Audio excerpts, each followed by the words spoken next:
Hello everyone, welcome to the Silicon Gurukul. ये topic कई competitive examinations के लिए बहुत इंपॉर्टेंट है। सो अगर आप UPSC, state PCS, SSC, railway, banking या किसी भी कॉम्पिटिटिव एग्जामिनेशन की प्रिपरेशन कर रहे हैं तो इस सेशन के लास्ट तक बने रहिए, बिकॉज आपके लिए ये सेशन बहुत यूजफुल रहने वाला है। Now the topic is about world's largest deep sea coral reef. Recently USA के अटलांटिक कोस्ट के साइड और you can see eastern coast के साइड दुनिया की सबसे बड़ी डीप सी कोरल रीफ को 3D मैपिंग किया गया है, जो फ्लोरिडा से साउथ कैरोलिना के बीच एक्सटेंड करता है। इसकी लेंथ की बात करें तो टोटल 500 किलोमीटर का लेंथ है और इसकी विड्थ है 68 माइल्स, दैट इज 110 किलोमीटर। याद रखना, ये मैक्सिमम की बात हो रही है, यानी मैक्सिमम लेंथ, और कहीं कहीं जो मैक्सिमम विड्थ हो रही है वो कहा जा रहा है कि 110 किलोमीटर तक की विड्थ है इसकी। जैसे ही मैंने वर्ल्ड्स लार्जेस्ट कोरल रीफ कहा, आपको तुरंत ग्रेट बैरियर रीफ की याद आई होगी, जो कि आप बिल्कुल सही हैं। ग्रेट बैरियर रीफ जो है वो 2300 किलोमीटर का है, ये बिल्कुल सच बात है। और ये अमेरिका के पास हाल ही में 3D मैपिंग जिसकी हुई है वो मात्र 500 किलोमीटर का है। फिर भी मैं ये कह रहा हूँ कि ये जो अमेरिका के पास अभी 3D मैपिंग हुई है ये world's largest deep sea coral reef है। क्यों ऐसा कह रहा हूँ? क्योंकि ग्रेट बैरियर रीफ जो है वो एक शैलो वाटर रीफ है। Okay, shallow water coral reef है। और ये अमेरिका के पास अभी हाल ही में फ्लोरिडा और साउथ कैरोलिना के बीच में जो मैपिंग हुई है वो actually deep sea coral reef है। तो आपको पता होना चाहिए डीप सी कोरल रीफ अलग है और शैलो वाटर कोरल रीफ अलग है। इस मैपिंग से यह भी पता चलता है कि इन कोरल रीफ्स का डेप्थ 200 मीटर से 1000 मीटर तक वैरी करता है, जो अपने आप में मैटर ऑफ सरप्राइज है, क्योंकि ये कोरल रीफ्स कुछ ऐसे एरियाज में भी पाए गए हैं जहां सनलाइट का रीच बिल्कुल भी नहीं है, वहां तक सनलाइट नहीं पहुंच रहा है, फिर भी वो वहां ग्रो कर रहे हैं। तो इसके ऊपर रिसर्च होगा आने वाले समय में। टॉपिक के और डिटेल डिस्कशन से पहले यूपीएससी प्रीलिम्स 2018 का एक क्वेश्चन है।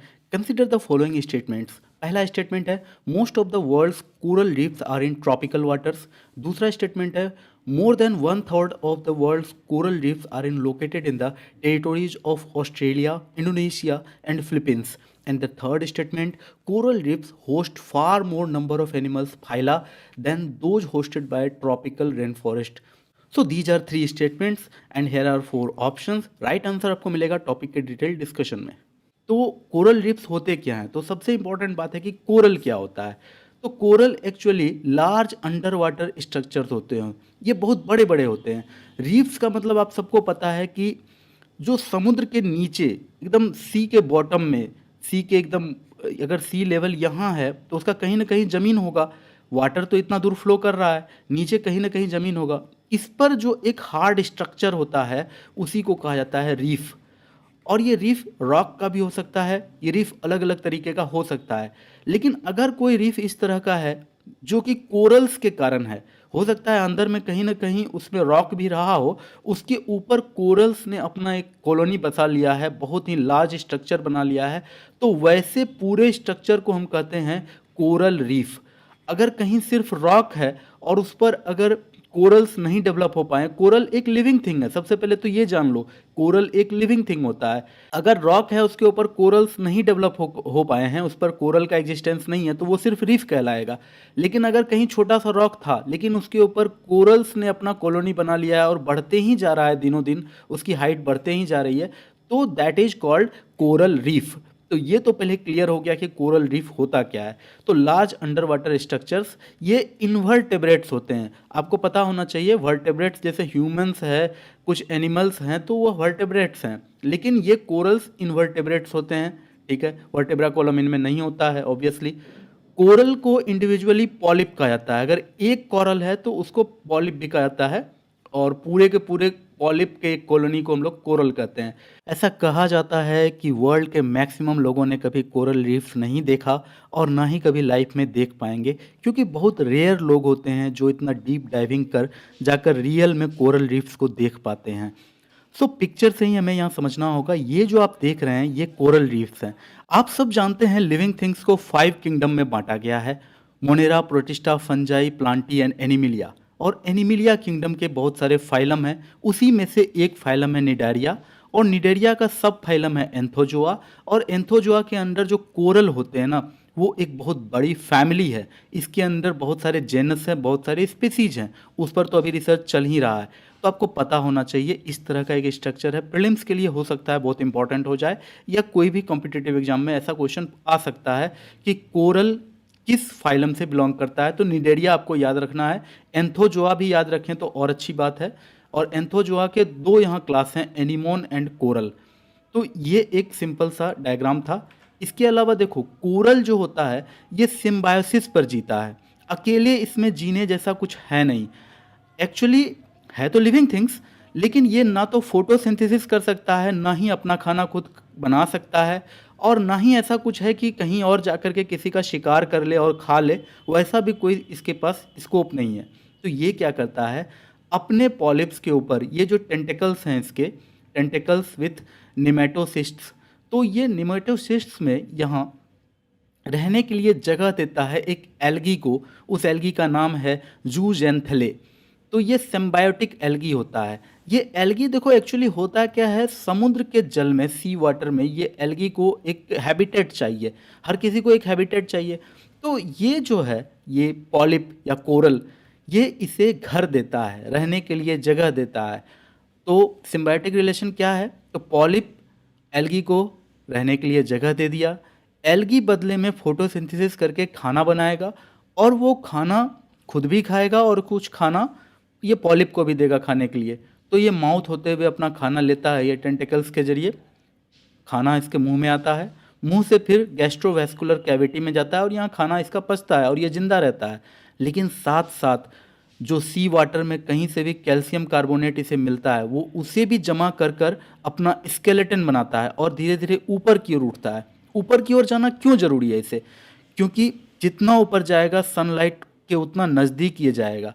इसे भी पता है, इस पॉलिप को भी पता है कि ये जो हमारा एल्गी है जूजेंथले, इसे फोटोसिंथेसिस के लिए सनलाइट की ज़रूरत होती है। तो जितना हाइट पर ये जाएंगे उतना ही अधिक सनलाइट के करीब जाएंगे, इसलिए ये ऊपर की ओर टॉयल करते हैं, और इस तरह से एक रीफ का यहाँ क्रिएशन हो जाता है समुद्र के अंदर। तो ये पूरा एक प्रोसेस होता है, इसमें आपको ये पता रहना चाहिए। और साथ साथ आपको यह भी पता रहना चाहिए कि ये बहुत ठंडे इलाके में नहीं हो सकता है। ये अगर आप सोचेंगे कि आर्कटिक के पास कोरल रीफ मिल जाए, नहीं मिलेगा।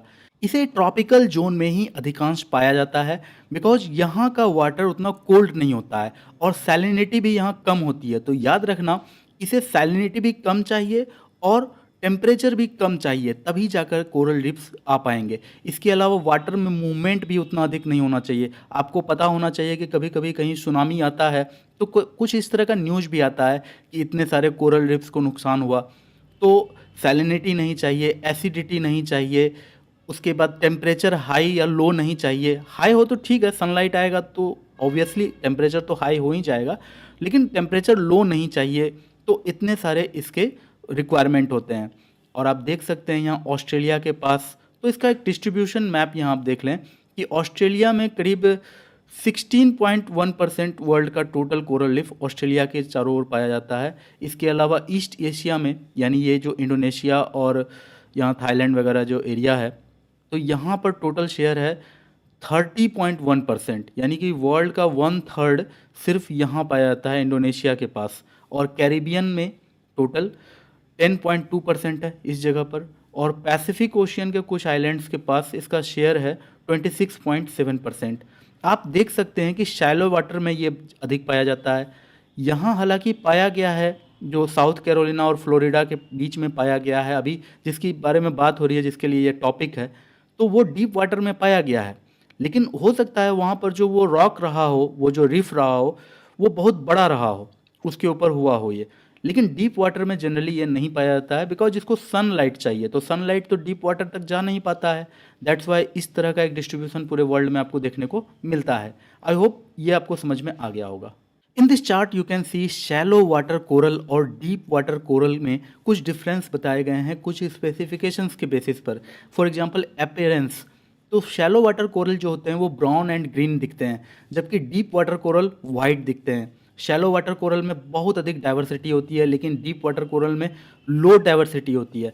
फूड की बात करें तो shallow water coral rely on photosynthesis algae, जबकि deep water coral feed on small plankton और अवेलेबल ऑर्गेनिक मटेरियल जो वहाँ तक पहुँच पाता है उसी पर वो फीड ऑन होता है। एल्गी से यहाँ सिम्बायोटिक रिलेशन कम देखने को मिलता है। हैबिटेट्स की बात करें तो प्रोवाइड्स टू स्पॉन्जेज, क्रैब्स इटीसी, इनको रहने के लिए एक जगह भी दे देता है ये शैलो वाटर कोरल, क्योंकि ये एक स्ट्रक्चर होता है, हार्ड स्ट्रक्चर होता है, पत्थर के जैसा हो जाता है। कैल्शियम कार्बोनेट का जो स्ट्रक्चर होता है इसका स्केलेटन बहुत ही हार्ड हो जाता है। और जो डीप वाटर कोरल है ना वो शार्क, स्वॉर्ड फिश, ऑक्टोपस, इनको रहने के लिए जगह प्रोवाइड करता है। Type of structure rock like, और दूसरा यहाँ groves in the form of feathers, trees etc.. तो चैलेंजेस क्या हैं? तो दोनों को क्लाइमेट चेंज से बहुत अधिक खतरा है। Distribution from oil and gas drilling से भी इनको बहुत अधिक हार्म पहुंचता है और ये इनके लिए एक कंसर्न है, तो उसे हम अभी देखेंगे। कोरल ब्लीचिंग कहा जाता है उसे। और ग्रेट बैरियर रीफ के बारे में अगर बात करें तो इसे 1981 में वर्ल्ड हेरिटेज साइट डिक्लेयर कर दिया गया था। ये लार्जेस्ट कोरल रीफ है, शैलो वाटर कोरल रीफ में ये लार्जेस्ट इन द वर्ल्ड है। Endures mass coral bleaching and corals in India present in the area of Gulf of Kutch, Gulf of Mannar, Andaman and Nicobar Islands, Lakshadweep Islands and Malwan। Coral reefs human के लिए बहुत significant है। ये सी coast line को storms और erosion से save करते हैं। आपको पता होना चाहिए कि कभी भी स्टॉर्म आता है या सुनामी आता है तो ये कोरल रीफ्स शॉक एब्जॉर्बर की तरह काम करते हैं, यानी कि इन पर सबसे अधिक इफेक्ट आता है तो जाकर के सी कोस्ट लाइन पर आता है। यानी कि हमारा बहुत सारा प्रॉब्लम ये झेल लेते हैं। ये जॉब प्रोवाइड करते हैं, अपॉर्चुनिटी प्रोवाइड करते हैं रिक्रिएशन का। आप चाहें तो वहाँ स्कूबा डाइविंग कर सकते हैं जाकर। फूड मेडिसिन प्रोवाइड किया जाता है इन कोरल रीफ्स के द्वारा। अगर थ्रेट्स की बात करें तो टेम्परेचर, इस बारे में पहले भी बात हुई है।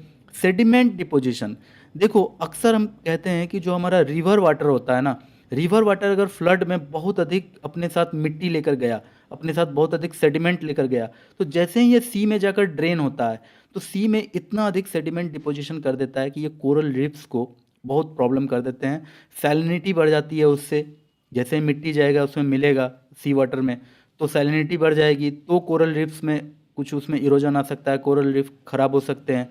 पीएच वैल्यू बढ़ जाता है उससे। तो ये सब प्रॉब्लम है। एंथ्रोपोजेनिक प्रॉब्लम भी है, जैसे माइनिंग, सी माइनिंग होती है, अभी ऑयल माइन किया जाता है सी के अंडर जाकर के। बॉटम फिशिंग, टूरिज्म, पॉल्यूशन, तो ये सब थ्रेट्स हैं कोरल रीफ्स को। इसके अलावा coral bleaching, corals under stress expel algae, जब कोरल स्ट्रेस में आ जाते हैं, जब सेडिमेंटेशन हो जाता है, पीएच वैल्यू बढ़ जाता है, तो ये एल्गी को वहाँ से एक्सपेल कर देते हैं, दस टर्निंग वाइट, जिसको कहा जाता है ब्लीच हो गया उसका, तो इसी को कहा जाता है कोरल ब्लीचिंग। तो याद रखना, कोरल ब्लीचिंग एक ऐसा प्रोसेस है जिसमें कोरल्स कुछ प्रेशर के कारण, कुछ स्ट्रेस के कारण एल्गी को अपने आप से अलग कर देते हैं और इसी को कहा जाता है कोरल ब्लीचिंग। और ऐसा करते ही कोरल्स वाइट कलर के हो जाते हैं। Bleached corals not dead but more risk of starvation disease.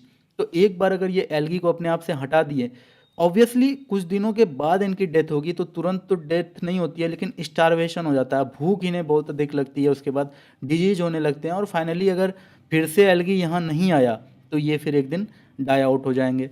Corals के प्रोटेक्शन के लिए नेशनल और इंटरनेशनल लेवल पर कई सारे इनिशिएटिव्स लिए गए हैं। एक टेक्नोलॉजी के बारे में आपको पता होना चाहिए, क्रायोमेश। ये एक ऐसा टेक्नोलॉजी है जिस पर -196 डिग्री सेल्सियस पर कुछ कोरल लार्वे को स्टोर किया जाता है और इसे फिर वाइल्ड में छोड़ दिया जाता है। यहाँ वाइल्ड का मतलब है वो शैलो वाटर या फिर deep water, deep sea water, जहाँ कोरल्स डेवलप हो सकते हैं, जहाँ वो रह सकते हैं, जहाँ उनका हैबिटेट है। बायोरॉक डेवलप किया गया है आर्टिफिशियली, जहाँ कोरल्स रैपिडली ग्रो कर सकते हैं। कुछ ग्लोबल अलायंस भी बनाए गए हैं, जैसे international coral reef initiative, the global coral reef R&D accelerator platform. इसके अलावा इंडियन इनिशिएटिव है नेशनल कोस्टल मिशन प्रोग्राम। अब आइए क्वेश्चन पर, जो हमने आपको शुरू में पूछा था, तो यहाँ ऑल थ्री स्टेटमेंट सही हैं, क्योंकि most of the world's coral reef are in tropical waters, obviously true. More than 1/3 of the world's coral reef are located in the territories of Australia, Indonesia and Philippines. Obviously मैंने picture में आपको दिखाया है, केवल Indonesia में 30% है और Australia में 16% है, फिलीपींस में भी कुछ उसी तरह का परसेंटेज है। तो इस तरह से हम देख रहे हैं कि मोर देन हाफ हो जाता है यहाँ पर, तो यहाँ तो 1/3 ही बोला गया था। इसके अलावा coral reefs host the more number of animal phyla than those hosted by tropical rain forest. तो ये भी बात आपको पता रहनी चाहिए कि ट्रॉपिकल रेन फॉरेस्ट में जितने सारे स्पीसीज होते हैं उससे अधिक एनिमल फाइला ये कोरल रीफ्स अपने अंदर शेल्टर देते हैं। तो ये ऑल थ्री स्टेटमेंट्स ट्रू है। I hope you like that topic. On this note I am concluding the session, but before going मैं आपसे कहना चाहता हूँ कि प्लीज़ लाइक, कमेंट, शेयर और सब्सक्राइब। आपका कोई भी इंटरेक्शन हमें इनॉर्मस एनर्जी प्रोवाइड करता है। So thanks for watching. मिलते हैं अगले वीडियो में। तब तक के लिए कीप स्टडिंग, कीप ग्रोइंग।